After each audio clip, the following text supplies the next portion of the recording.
Doctor APJ Abdul Kalam की देहांत के बाद उनके जायदाद के बारे में चर्चा हुआ।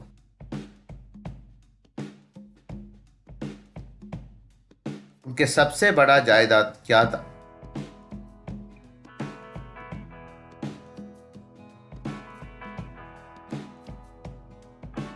वो सोना नहीं था,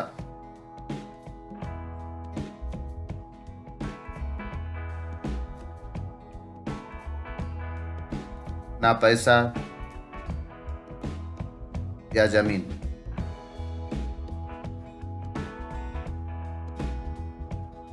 पर उनके सबसे बड़ा जायदाद था उनकी पुस्तकें।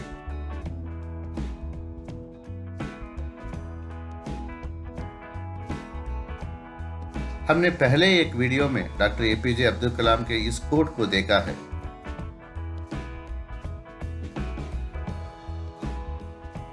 मैंने नानाजी डॉक्टर एपीजे अब्दुल कलाम की याद में greatness unlimited learning from the life of doctor APJ Abdul Kalam के नाम पे एक किताब प्रकाशित किया। इस किताब में मैंने उनके पुस्तक पढ़ने की प्यार के बारे में लिखा है।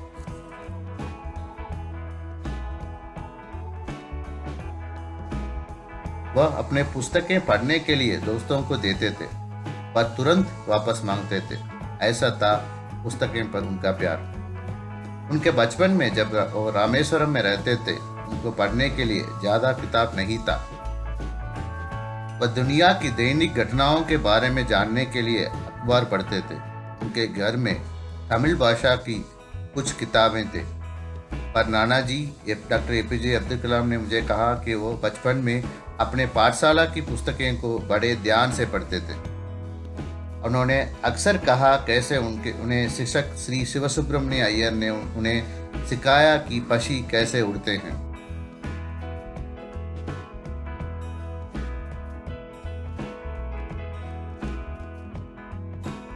कृपया पिछले वीडियो को देखें जिसमें नानाजी एक सुंदर उत्तर पर इसको एक अविस्मरणीय घटना कहकर जवाब दिया।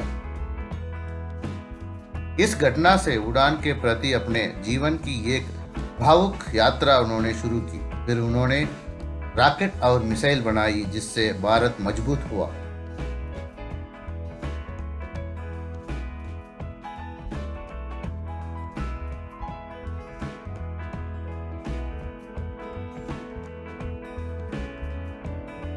हालांकि वो और पढ़ना चाहते थे, उनके पास पढ़ने के लिए उतनी किताबें नहीं थी।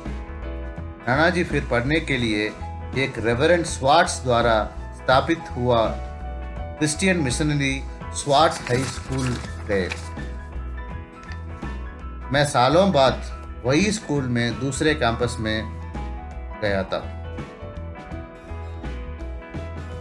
उन्होंने मुझे बताया कि कैसे शिक्षक रेवरेंड अय्यादुरई सालमन ने कहा कि जीवन की में कुछ हासिल करने के लिए गहरी इच्छा रखनी चाहिए।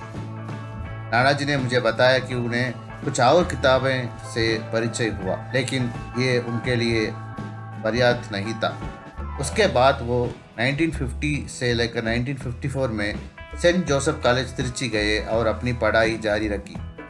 उन्होंने विशेष रूप से फादर सेक्यूरिया को याद किया, जो तमिल माध्यम के स्कूलों से आए छात्रों के लिए शाम के विशेष अंग्रेजी कक्षा लेते थे। फादर सेक्यूरिया ने नानाजी सहित छात्रों को सरल अंग्रेजी में उपन्यास और आत्मकथाएं पढ़ने के लिए भी प्रोत्साहित किया। उन्होंने कहा कि वही समय था जब पुस्तकों के लिए उन्हें प्यार शुरू हुआ। उन्होंने सभी प्रकार की पुस्तकें पढ़ी जिनमें पाठ्य पुस्तकें और स्वयं सहायता पुस्तकें शामिल थे। उन्होंने महान वैज्ञानिकों की जीवनों के बारे में पढ़ा और उनकी जीवन यात्रा पर मोहित हो गए। जब नानाजी ISRO में काम करने गए, उन्होंने मुझसे कहा कि उन्हें पता नहीं चला कैसे साल बीत गए, लेकिन वह अपने ज्ञान का विस्तार करने के लिए अपने खाली समय में किताबें पढ़ते रहे। उन्होंने मुझे बताया कि 15 साल से वह सप्ताह के सभी दिनों में काम करते थे, क्योंकि एक जलती हुई इच्छा उन्हें चला रही थी। ISRO द्वारा विकसित रॉकेट को उड़ते हुए देखने की इच्छा।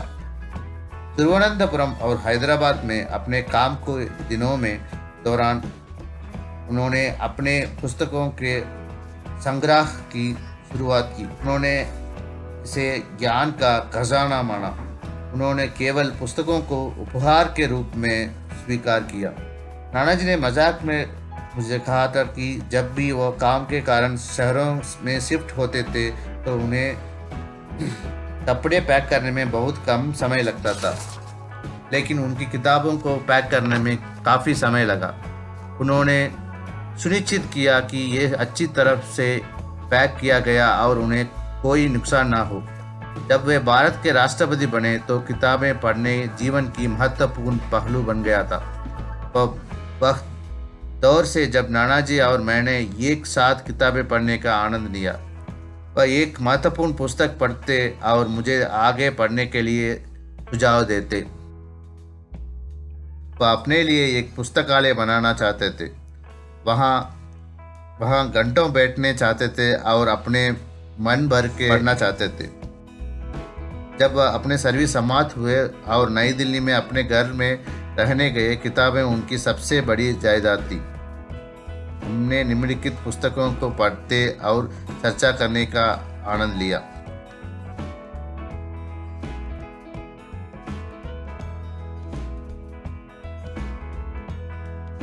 मैंने उन्हें देखकर किताबें खरीदने की आदत विकसित की।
उन्होंने अपने पुस्तकालय बनाने के लिए अच्छी तरह से समय बिताया और एक ही समय में कई किताबें एक साथ पढ़ते थे।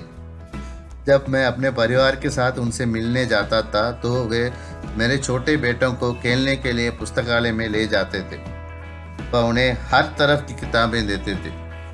उन्होंने मुझसे कहा कि अगर आप जीवन की शुरुआत में पुस्तकों को परिचय देते तो ये उनका ध्यान आकर्षित करेगा।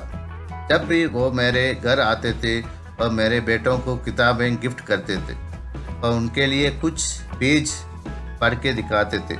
आखिरी बार जब मैं उनसे मिला तो वह अपने पुस्तकालय में थे। 1 घंटे से अधिक समय तक उन्होंने पूरे ध्यान से मेरी बात सुनी।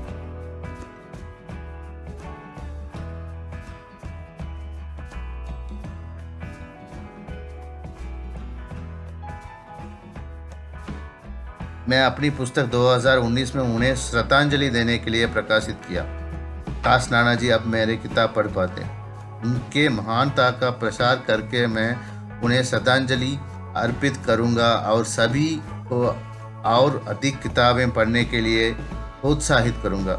न केवल किताबें पढ़ें बल्कि समाज और राष्ट्र की बेहतरी के लिए उस ज्ञान को लागू करें।